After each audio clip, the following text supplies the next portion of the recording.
కిచిడి తయారైన తర్వాత ఇలా ఉంటుందంటే ఇప్పుడు కేసరిలో వేడిగా తీసేసుకుంటే ఇలా తీసుకోవాలండి.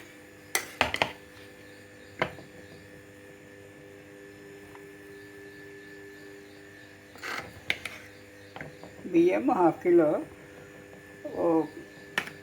200 గ్రామ్స్ దాకా పెసరపప్పు వేసుకున్నాను నేను, వేయించిన పెసరపప్పు.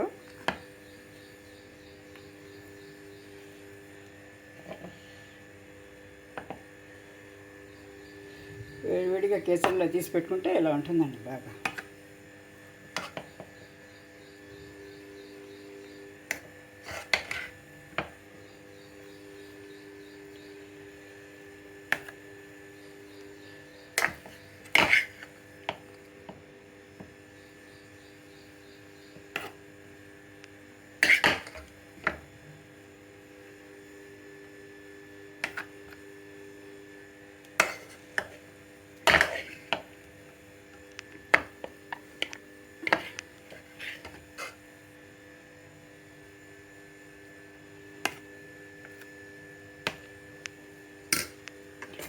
ఇలా పెట్టేసుకొని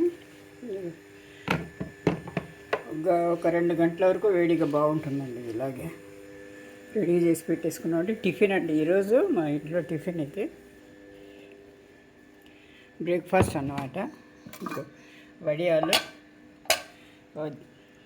కీర, తర్వాత వచ్చింది మామిడికాయ, పచ్చి మామిడికాయ చట్నీ అండి, పుదీనా చట్నీ. ఇలా ఇది మా breakfast. Thank you for watching.